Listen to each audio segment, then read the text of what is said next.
तो पिछले दिनों हमने उन मदरसों का मुद्दा उठाया था जिन पर नियमों की अवहेलना करने का आरोप लगा था। फिर आपको वो तस्वीरें भी दिखाई थी जहां कागजों में मदरसों की संख्या कुछ और थी और हकीकत में सब हवा हवाई। और आज जो तस्वीरें सामने आई हैं उसमें एक बड़ा फर्जीवाड़ा सामने आया। सबसे पहले आपको एक रिपोर्ट दिखाते हैं।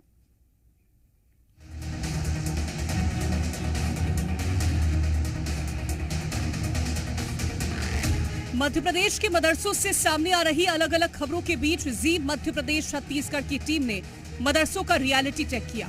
सबसे पहले भिंड से आई ये तस्वीर देखिए। भिंड जिले के मदरसों में मुस्लिम बच्चों से ज्यादा हिंदू बच्चों के फर्जी एडमिशन दिखाकर सरकारी अनुदान हड़पने का बड़ा खेल चल रहा है। सरकारी रिकॉर्ड में 67 मदरसे दर्ज हैं, लेकिन धरातल पर इक्का दुक्का मदरसा ही नजर आ रहे हैं।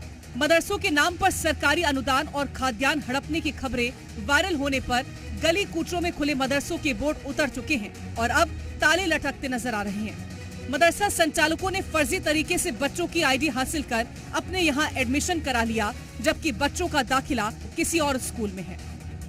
जी मीडिया की टीम ने एक ऐसी ही बच्ची को खोज निकाला जो भिंड के सुभाष नगर के रहने वाले नीरज प्रजापति की बेटी नैन्सी प्रजापति है, जो एक निजी स्कूल में 7वीं की छात्रा है, लेकिन उसका नाम पोर्टल पर मदरसा मस्जिद नबी उर्दू नाम की मदरसे में दर्ज है।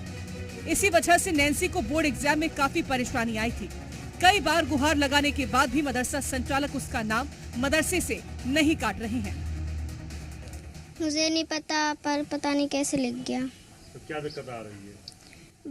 बोर्ड एग्जाम में भी बहुत दिक्कत आई थी, पेपर नहीं हो पाते हैं, बहुत प्रॉब्लम आती है। तो मदरसे में गई थी आप पापा के साथ? मैं गई तो नहीं थी, पर आईडी उधर ही शो कर रही है। तो कटवाने का नाम कहा आप लोगों ने? कहा तो था, बहुत कहा था। कौन गया था? मेरे चाचा गए थे। मेरे घर से काफी बार गए हैं, पर वो लोग हटाने ही नहीं रहे हैं। हमारी बच्ची मदरसा में उसका नाम आ गया, तो वहाँ से काफ़ी बार कंप्लेंट करी तो वो सुनते ही नहीं है, कटवाया ही नहीं नाम। अभी बोर्ड परीक्षा थी, उसकी बहुत दिक्कत आई। हमने ये भी कहा था पुलिस में कंप्लेंट कर देंगे, तब भी उन लोगों ने सुना ही नहीं। अभी तक आईडी उसी में है। ये कोई पहली बच्ची नहीं है, बल्कि ऐसे कई बच्चे हैं जिनके नाम मदरसों में दर्ज हैं और वो निजी स्कूल में पढ़ाई कर रहे हैं। अलचिस्तिया मदरसा दीन हिंद। कब से चल रहा है? कितने साल हो गए? 2015 से हमने पढ़ाया है। मानता वगैरह है इसकी? सब मानता है। तो कितने बच्चे लगभग हैं? 40 बच्चे आते हैं। कितने रोज आते हैं? 20-30 तो आ ही जाते हैं। नाम है आपका? जानो। कौन सी क्लास में पढ़ती? 3 में। क्या क्या पढ़ती है? हिंदी, इंग्लिश, उर्दू। तीनों पढ़ती है। और क्या क्या सीखा है आपने? सब कुछ। सब आता है। कौन सी कक्षा में? 2nd। आप क्या क्या पढ़ते हो? हिंदी, इंग्लिश और मैथ। इसके अलावा जी मीडिया ने शहर के कई जगह पर मदरसों की छानबीन की तो ज्यादातर जगह मदरसों के बोर्ड उतार लिए गए हैं, जिससे पता न चले कि यहाँ पर कोई मदरसा चलता था। कक्षा 1 से ही पढ़ रही हो ना? कौन सी क्लास में आ रही हो? 8। तो आप कभी भिंड तो पढ़ने नहीं गई हो? उर्दू वगैरह पढ़ लेती हो क्या? कभी पढ़ी नहीं? पढ़ी ना? यही कहना चाहते हैं कि हम तो हिंदू हैं और हमारी बच्ची उर्दू में उसका नाम है। हम अपने हिंदी मीडियम में यहाँ गांव पढ़ा रहे हैं, इसलिए अब तो हम कलेक्टर साहब को आवेदन देंगे। ये कैसे हो गया? नहीं कराया, टीसी नहीं मिली थी, हमने कराया नहीं। टीसी क्यों नहीं दी? वो जो कह रहे थे हमें पैसा दे, फिर हमने पढ़ाई नहीं थी, फीस नहीं दी।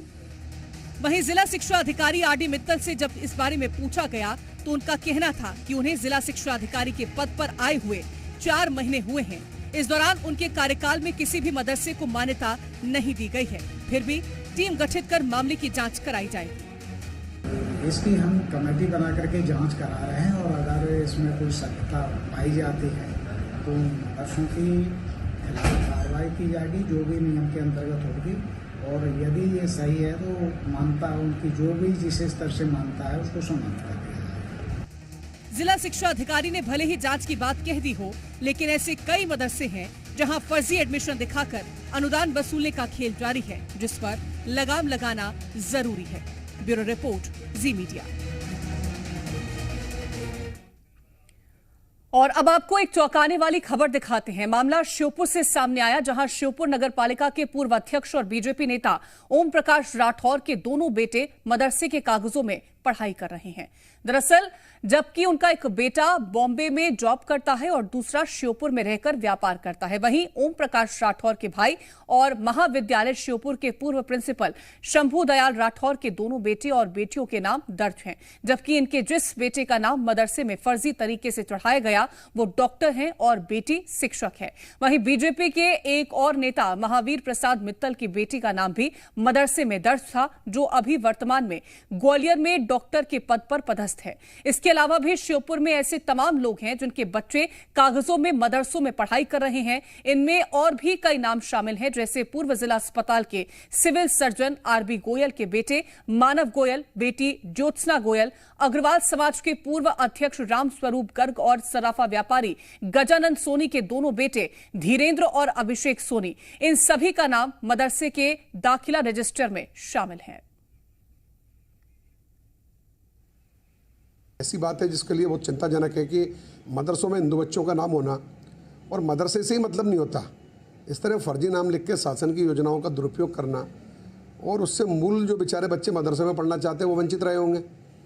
और ये ऐसा नहीं है कि अकेले मदरसे वालों का है, उनके संचालकों का ही दोष है। इसमें अगर आप जब गहराई से जाएंगे तो तमाम वो अधिकारी और कर्मचारी शिक्षा विभाग के भी शामिल हैं जो लंबे समय से इस पूरे बंदरबाट में शामिल है। तो हाई सेकेंडरी स्कूल से 11th और 12th पास किया था श्योपुर से, उसमें एडमिशन था और LKG से लेकर 10th तक उसने मॉडर्न कॉन्वेंट स्कूल श्योपुर में शिक्षा ग्रहण की है। उसने कभी भी मदरसों में कहीं शिक्षा ग्रहण नहीं की। उनका जो नाम लिखा गया मदरसों में वो फर्जी नाम लिखा गया। मदरसे वालों ने सरकार से अनैतिक लाभ लेने की दृष्टि से मेरी बेटी प्रिया मित्तल सहित शहर के कई वरिष्ठ और गणमान्य नागरिकों के बच्चों के नाम लिखे हैं और शासन की योजनाओं को। और अब आपको समझाते हैं कि कुछ मदरसे आखिर क्यों फर्जीवाड़ा कर रहे हैं और इसके पीछे की बड़ी वजह है क्या। दरअसल मदरसे में 100 बच्चे अगर पढ़ाई कर रहे हैं तो अनुदान राशि 50,000 रुपए तक दी जाती है। इसके लिए मध्याह्न भोजन की बात तो करें ही तो बच्चों की 70% उपस्थिति पर 2.10 क्विंटल गेहूं दिया जाता है। कुकिंग कॉस्ट के लिए 11,400 रुपए हर महीने दिए जाते हैं। रसोइये के लिए 4,000 रुपए दिए जाते हैं और छात्र 50 से ज्यादा हैं तो 2 रसोइयों को यहां पर रखा जाता है। वहीं शिक्षकों की बात की जाए तो ग्रेजुएट शिक्षक के लिए 3,000 रुपए महीना, पोस्ट ग्रेजुएट को 6,000 अनुदान। एक मदरसे में ज्यादातर 3 शिक्षकों को अनुदान दिया जाता है। 100 बच्चों पर अनुदान औसत 15,000 रुपए तक दिया जाता है। अब जिस तरह से फर्जीवाड़े की जानकारियां निकल के सामने आ रही हैं मदरसों से, इनको लेकर के हम जिम्मेदारों से चर्चा करेंगे। खास मेहमान जुड़ गए हमारे साथ, दुर्गेश केशवानी जी प्रवक्ता हैं बीजेपी के, अमित चौरसिया जी हमारे साथ जुड़ गए हैं प्रवक्ता हैं कांग्रेस के, और अनस अली जी हमारे साथ जुड़ गए हैं मुस्लिम स्कॉलर हैं। आप सभी खास मेहमानों का बहुत स्वागत है। सबसे पहला सवाल मेरा दुर्गेश केशवानी जी आपसे ही रहेगा। इतने बड़े पैमाने पर फर्जीवाड़ा चल रहा है, कुछ नाम तो सामने आ गए हैं लेकिन और इतने कई सारे नाम होंगे, उनका खुलासा कब तक होगा, क्योंकि बहुत बड़ी चपत लग रही है सरकार को। देखिए, निश्चित रूप से कीर्ति जी, जब हमारे इसको संज्ञान में आया यह विषय तो निश्चित ही हमारे मंत्री जी ने इसको कार्रवाई करने के निर्देश दिए हैं। इसमें चाहे वो मदरसे के संचालक हों, चाहे जो अधिकारी हों जिन्होंने वो विजिट भी किया होगा जगह और वहां पे वो पहुंचे भी होंगे, अगर उसके बाद भी ये चीज है तो उनको भी निश्चित रूप से उन पर भी सख्त कार्रवाई करने का काम किया जाएगा, क्योंकि जनता की गाड़ी कमाई का पैसा इस तरह से दुरुपयोग होने नहीं दिया जाएगा। और इसमें कितना ही बड़ा क्यों न रसूखदार हो उस चीज में, वो अगर उसमें लिप्त है तो उस पर सख्त से सख्त कार्रवाई करने का काम किए जाएगा। और निश्चित रूप से आपने जो अभी बताया कि अनुदान का खेल है और सरकारी पैसे का ये दुरुपयोग करने का मामला है, निश्चित रूप से इसको हमारी सरकार ने गंभीरता से लिया है इस विषय को।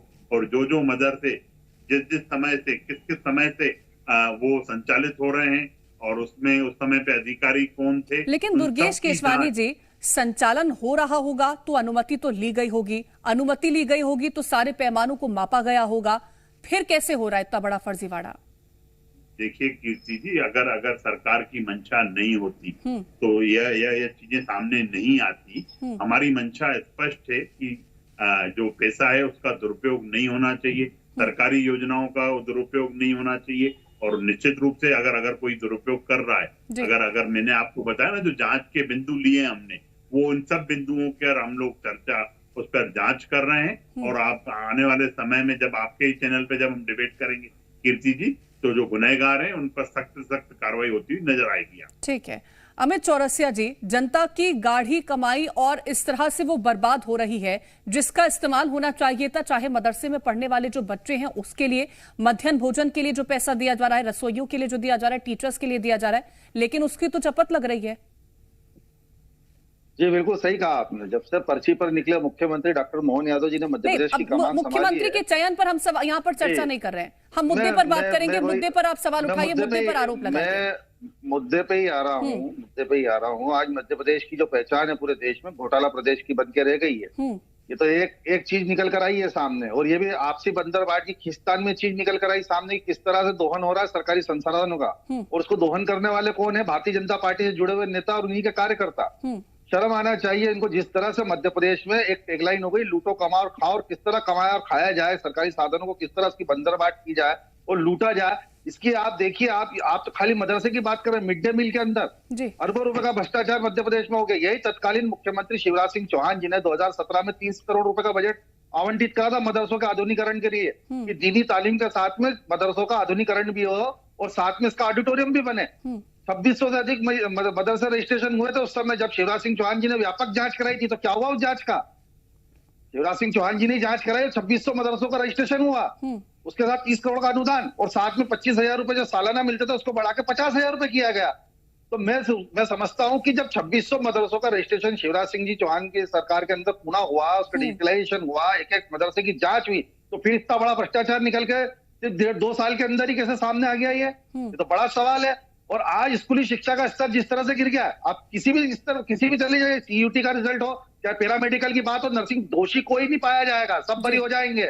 इंदौर नगर निगम में 2000 करोड़ रुपए का घोटाला हुआ, फंसे कौन? छोटे कर्मचारी। ना अधिकारियों पे घास गिरी, ना नेताओं पे घास गिरी। दिल्ली से बड़ा घोटाला इंदौर नगर निगम में हुआ। हनी टेप मामले के अंदर आप देखिए, सारे के सारे आरोपी बरी होगा, उसके अंदर हाईकोर्ट के अंदर जाकर इंटरव्यू लगाना पड़ा। तो दोषियों पे कोई कार्रवाई नहीं होने वाली, क्योंकि बंदरबाट तो स्वयं सत्ता में बैठे हुए मठाधीश कर रहे हैं ना, दूसरा थोड़ा ना कोई कर रहा है। ठीक है, तो आप ये समझिए, मध्य प्रदेश की एक ही टैगलाइन है, लूटो कमाओ और खूब खाओ, और इसमें पूरी भारतीय जनता पार्टी के नेता, विधायक और इनके कार्यकर्ता, मंडल, पार्षद और सरपंच पूरी तरीके से इन्वॉल्व है। कई गंभीर आरोप लगाए दुर्गेश केशवानी जी इन्होंने आप पर, मैं उस पर आपसे जवाब लूंगी, लेकिन अनस अली जी से एक रिएक्शन लेना चाहूंगी। अनस अली जी, जिन मदरसों में पढ़ाई हो नहीं रही है, जहां पर बच्चे हैं नहीं, वो मदरसे आखिरकार उन पैसों का कर क्या रहे हैं? क्या ये जानने की कोशिश कभी की जाती है? बिस्मिल्लाहिर्रहमानिर्रहीम। देखिए, सबसे पहले तो ये समझ लीजिए बहुत अच्छी तरीके से कि पिछले 10, 12, 15 सालों से मदरसों को अनुदान ही नहीं मिला। अच्छा। शिक्षक फ्री ऑफ कॉस्ट पढ़ा रहे हैं, अपनी तनख्वाह नहीं ले रहा है, बगैर तनख्वाह के अपने काम कर रहे हैं। यहाँ एक बात देखने को मिली कि एक तरफ भारतीय जनता पार्टी ये इल्जाम लगा रही है कि साहब सरकारी पैसे का दुरुपयोग हुआ, तो भैया सरकारी पैसा मिला कब? दूसरी तरफ कांग्रेस वाले ये कह रहे हैं कि बंदरबाट हुई। तो क्या अगर मदरसों में पढ़ने वाले जो बच्चे हैं उनको अगर अनुदान दिलवाने की आपने तो कोशिश की नहीं, आपने आके लड़ाई तो लड़ी नहीं मुसलमानों की कि साहब मुसलमानों के मदरसे हैं, इनमें बच्चे पढ़ रहे हैं। मैं सवाल कर रहा हूं सरकार से कि सरकार जब अनुदान दे ही नहीं रही तो ये झूठा इल्जाम कैसे लगाया जा रहा है जब अनुदान प्राप्त नहीं हो रहा मदरसों को? ये जो अभी 2000 के करीब पूरे मध्य प्रदेश के अंदर मदरसे हैं, मदरसों में ताले लटक गए हैं अचानक से, ये फिर क्या है अनस अली जी?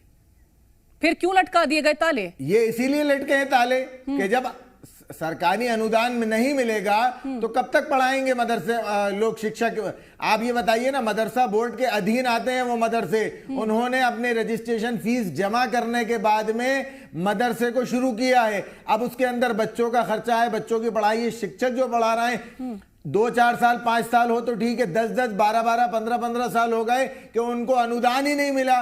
अब वो मेहनत कर रहे हैं, पढ़ा रहे हैं, तो कब तक पढ़ाएंगे? इसीलिए ताला लटका दिए गए हैं। ठीक है, दुर्गेश केशवानी जी, ये तो गंभीर आरोप है। कौन से ऐसे मदरसों को पैसा दे रहे हैं आप लोग, मदरसों की तरफ तो तवज्जो नहीं दिलाई जा रही? वो तो साफ तौर पर अनस अली जी ने कह दिया कि उनके पास तो कोई पैसा नहीं है, 10, 15, 20 सालों से पैसा ही नहीं जा रहा। कौन से मदरसों को पैसा दे रहे हैं आप लोग? देखिए कीर्ति जी, ये सब आरोप लगाने वाले लोग हैं, और कांग्रेस तो इसलिए भी आरोप लगाती रहती है कि उनके पास कुछ बचा है नहीं। वो सिर्फ आरोप और आलोचनाओं के इर्द गिर्द होकर बात करना चाहते हैं। ये इनका सुपड़ा साफ हो चुका है, जनता इनसे विमुख है। ये सिर्फ अपने अपने कैडर को अपने अपने कांग्रेस की बात को हटा दीजिए। मैं तो अनस अली जी ने जो बयान दिया, उन्होंने कहा कि मदरसों को तो पैसे मिले ही नहीं है, 3-4 साल छोड़ दीजिए, 10-10 सालों से पैसा नहीं मिला। तो आपके पास जो मदरसे रजिस्टर्ड हैं उनको कौन पैसा दे रहा है? और जो अनस अली जी कह रहे हैं कि जो वाकई में मदरसे रजिस्टर्ड हैं उनके पास कोई पैसा नहीं है, तो कौन बंदरबाट कर रहा है? कहां जा रहा है पैसा? ये आप पर ही प्रश्न चिन्ह लगाने का काम कर रहे हैं। नहीं, मेरे ऊपर कैसे प्रश्न चिन्ह लगा देंगे भाई? सरकार तो आप लोग चला रहे हैं, रजिस्ट्री तो आपके पास होगी, डेटा आपके पास होगा। देखिए, आपने इसलिए प्रश्न चिन्ह लगाने की बात कह रहा हूं, रिकॉर्ड भी है कि नहीं दुर्गेश भाई आपकी सरकार में? दिख रही है, जो रिपोर्ट दिख रही है यहाँ पे, आपने वहाँ पे वर्जन लिया है लोगों का, जिला शिक्षा अधिकारी का वर्जन लिया है, मतलब आपने अगर वर्जन लिए नहीं, हमने वर्जन लिया है तो लेकिन अब अनस अली जी कह दे कि हम तो जिन मदरसों को जानते हैं जो कि रजिस्टर्ड है वहां पर पैसे नहीं मिले, फिर उन मदरसों में कहां से पैसे नहीं पहुंच रहे? अनस अली जी बहुत लिमिटेड उस दायरे में है। हम पूरे मध्य प्रदेश की बात कर रहे हैं। इनको इन सब चीजों से, ये तो इस्लामी दुर्गेश जी, मैं भी मध्य प्रदेश की बात कर रहा हूँ आपसे। 30 करोड़ रुपए खर्च करने की घोषणा शिवराज सिंह चौहान जी ने करी थी, किसी भी मदरसे को नहीं मिला। 25,000 की घोषणा करी थी, 25,000 से बढ़ा के 50,000 की। अभी तक वो घोषणा पे अमल नहीं हुआ है, तो फिर अनुदान नहीं मिला है। आप थोड़ा जानिए, आप थोड़ी जानकारी निकालिए, थोड़ी जानकारी निकालिए। ये जो शिक्षा का स्तर पूरे मध्य प्रदेश में आपने गिरा दिया, जिस तरह से सरकारी अमित जी को बात करने दीजिए, फिर मैं आपसे रिएक्शन लूंगी। अमित जी, मैं आपसे रिएक्शन लूंगी। एक बार दुर्गेश जी को अपनी बात पूरी कर लेने दीजिए, क्योंकि ये तो बहुत बड़ा कंफ्यूजन है। एक तरफ हो रहा है कि घोटाला चल रहा है, दूसरी तरफ ये है कि पैसे पहुंच ही नहीं रहे, तो पैसे जा किसको रहे हैं फिर? देखिए कीर्ति जी, जो एक मदरसे ने 4 नामों से फर्जी वाड़ा करते हुए इसमें काम किया है, जांच हो रही है। करते हैं आप शिवराज सिंह चौहान जी की सरकार के अंदर एक मदरसे की जांच हुई, 2600 मदरसे ऑनलाइन रजिस्टर्ड हुए। ठीक, अमित जी एक बार उनको बात कंप्लीट करने दीजिए, फिर आप बीच में उनकी बात को कट करेंगे, फिर वो दोबारा से बात स्टार्ट करेंगे, बहुत टाइम वेस्ट हो जाएगा। एक बार उनको बात कंप्लीट करने दीजिए, फिर आप अपना रिएक्शन दीजिएगा। जी देखिए कीर्ति जी, एक पहले बात तो यह तय कर लीजिए जो आप रिपोर्ट नहीं, मैंने उनको टोक दिया। दुर्गेश जी अपनी बात को कंप्लीट करेगा प्लीज। तो देखिए, जहाँ पे भी इस तरह का किसी ने भी फर्जीवाड़ा किया है, जो आप दिखा रहे हैं, क्योंकि आपका चैनल जन सरोकार से जुड़ा हुआ है, जी न्यूज हमेशा से ही जनता की बात उठाता है। अगर इस मुद्दे को लेकर वो जनता के बीच में है, तो निश्चित रूप से जहाँ पर भी कहीं इस तरह का काम किया गया है उसको बख्शा नहीं जाएगा।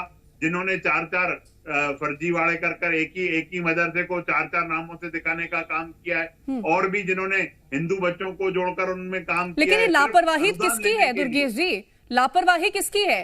अगर एक ही नाम को 4 जगह इस्तेमाल करके मदरसे खोल दिए जाते, लापरवाही किसकी है? आप ही के ऊपर तो आएगा ना इसकी आंच। मैंने बैठते से ही आपको कहा कि समय पे जो अधिकारी जिसने परमिशन दी है, इन सब विषयों पर जांच की जा रही है। आप क्या कहना चाह रहे थे? पर जांच ठीक है, मैं लौटूंगी दुर्गेश जी आपके पास। दुर्गेश भाई, सरकार पिछले 20 वर्षों से आपकी है, भारतीय जनता पार्टी की।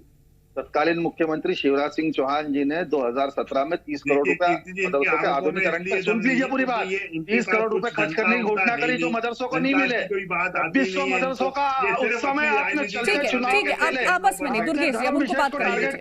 धर्म विशेष को टारगेट करने के लिए आपने हर एक मदरसों की जांच कराई, और आप ही के रिकॉर्ड के अंदर 2600 मदरसे सही पाए गए। तो आज ये फर्जीवाड़ा कैसे निकल कर आया सामने? और दूसरी बात, जब 25,000 से 50,000 रुपए प्रति वर्ष करने की घोषणा शिवराज सिंह चौहान जी ने करी, लेकिन आपको बता दूं माननीय मोहन यादव जी के कुर्सी पे बैठने के बाद से मदरसों को उनके अनुदान की राशि नहीं मिली।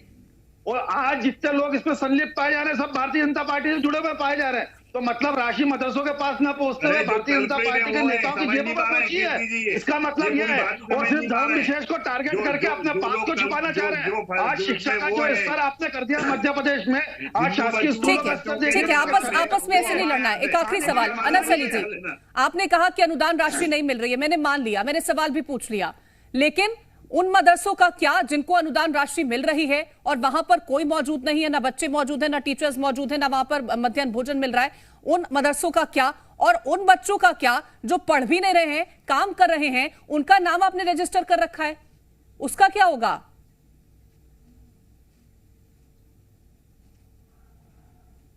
अनस अली जी, देखिए मैं आपसे ये कह रहा हूं, जो आप कह रही हैं कि इन मदरसों में जिनमें बच्चों के नाम लिखे हुए हैं और वो पढ़ ही नहीं रहे हैं, तो ये जिम्मेदारी मेरी है या आपकी है? ये जिम्मेदारी सरकार की है। मध्य प्रदेश मदरसा बोर्ड जो है उसके अधीन सारे मदरसे आते हैं। तकरीबन 4-4.5 हजार के करीब मदरसे हैं पूरे मध्य प्रदेश के अंदर। 2000 से ज्यादा शिक्षक हैं। अब आप ये समझिए कि भोपाल के अंदर मैंने आपको बताया 2000 से ज्यादा भोपाल के अंदर है। अब ये मदरसे जो हैं मदरसा बोर्ड के अधीन है। मदरसा बोर्ड एजुकेशन डिपार्टमेंट के अधीन काम कर रहा है, तो ये तो इनकी जिम्मेदारी है। वो तो उनकी जिम्मेदारी है। मैं मानसिकता को समझने की कोशिश आपसे कर रही हूं। तो लीजिए, मैं आपसे वही कह रहा हूं, आप ये समझिए अच्छी तरीके से कि इस तरफ ध्यान क्यों नहीं दिया गया। क्या सिर्फ इसलिए कि यहाँ पे अल्पसंख्यक मुस्लिम समुदाय के बच्चे पढ़ते हैं इन मदरसों में, इसलिए इन मदरसों पे ध्यान नहीं दिया गया? जिस तरीके से सीएम राइज स्कूल बनाए गए, इसी तरीके से सीएम राइज मदरसे क्यों नहीं बनाए जा रहे हैं? मदरसों का आधुनिकीकरण क्यों नहीं किया जा रहा है? सरकार इस तरफ तवज्जो क्यों नहीं दे रही है कि साहब इनका अनुदान दिया जाए? जिन जिन मदरसों का अनुदान नहीं मिला है, आपको इतना आसान लगता है जब उनको और हाईटेक सब जगह छुट्टी सिर्फ संडे को होती है, तो मदरसों में अपना अलग से रूल कैसे आ जाता है? यह भी तो गंभीर विषय है ना। फिर हर चीज में अपनी तरीके से चला रहा है क्या? मदरसा बोर्ड के अधीन है, जितने मदरसे मदरसा बोर्ड के अधीन हैं, वो सब मदरसे जो है वो शिक्षा नीति के हिसाब से ही चलते हैं। उनकी छुट्टी सब मदरसे जो हैं वो सरकार के अंतर्गत आते हैं। सरकार कह रही है हम कार्रवाई करेंगे, जहां पर अनुदान राशि का गलत इस्तेमाल किया गया उस पर भी कार्रवाई होगी। देखते हैं कब तक कार्रवाई होती है, किसका नाम सामने आता है, कितने मदरसे जो है वो बंद होते हैं। फिलहाल बहुत शुक्रिया है आप सभी का हमारे साथ इस चर्चा में जुड़ने के लिए।